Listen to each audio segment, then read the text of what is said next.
अस्सलाम वालेकुम अज़ीज़ तलबा और तालबात। उम्मीद करती हूँ कि आप सब अपने अपने घरों में खैर व आफियत से होंगे।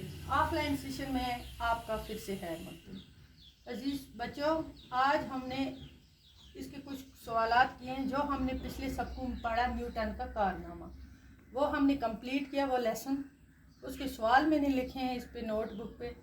आप अपनी अपनी नोटबुक निकालोगे और साथ साथ मैं पढ़ूंगी, मैंने बोर्ड पे लिखे हैं और आप समझ के ये नोट कर लीजिए कापी पे अपनी अपनी। तो पहला क्वेश्चन है, न्यूटन कहाँ पैदा हुए? पहला सवाल इसका वो हमने पढ़ा पिछले सबक में। मैंने साथ साथ न्यूटन इंग्लैंड के एक गांव में पैदा हुए।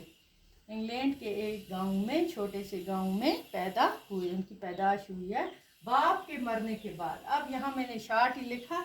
उस सबक में एक बेवा माँ के बदन से एक लादर सूरत में बीमार सा बच्चा पैदा हुआ था। तो इंग्लैंड के हमने शार्ट में, यहाँ सवाल इतना ही है, न्यूटन कहाँ पैदा हुए? इंग्लैंड के एक छोटे से गांव में पैदा। दूसरा सवाल है, न्यूटन के चाचा ने उसके बारे में क्या कहा? तो हमने सबक में पढ़ा था, आपको चूँकि याद होगा, उम्मीद है मुझे, कि उसके चाचा ने जब वो खेत में छोड़ा उसको काम के लिए, वो वहाँ से किताबें चुरा के कहीं पढ़ने के लिए किताबें ले के भाग गया और उसके चाचा ने उसे कहा था कि तुम एक आवारा गर्द बनोगे या जहन तरीन इंसान। तो उसके चाचा के कहने पर उसकी माँ ने उसे मज़ीद तालीम के लिए कैमरेज भेजने के लिए रजामंद किया। ये सवाल है ये इसका जवाब है, न्यूटन के चाचा ने न्यूटन से कहा कि तुम आवारा गर्द बनोगे या जहन तरीन इंसान। चाचा के कहने पर माँ ने उसे मज़ीद तालीम के लिए कहाँ भेज दिया? कैमरेज भेज दिया गया। और तीसरा क्वेश्चन है इसका,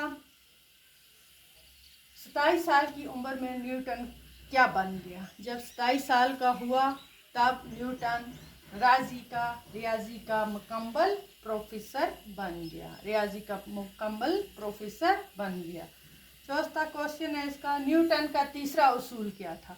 2 उसूल भी पढ़े आपने। तीसरे उसूल में उसने बोला था न्यूटन का ये उसूल था कि हर अमल का मसावी होता है, बराबर मसावी और उल्टा दर अमल होता है। 5वां उसका था क्वेश्चन लास्ट, साइंस को न्यूटन का सबसे कीमती तोहफा क्या है? सबसे कीमती तोहफा इधर शार्ट मैंने लिखा आपको सिर्फ इतना। साइंस को न्यूटन का सबसे कीमती तोहफा इसने बताया कि मादा का हर ज़रा दूसरे ज़रे को अपनी तरफ खींचता है। मादा का हर ज़रा दूसरे ज़रे को अपनी तरफ खींचता है और बाहमी कशिश से ये निज़ाम शमसी और सितारों और सियारों के निज़ाम कायम करता है और अपने महसूस तरीके से मुतर्रफ है।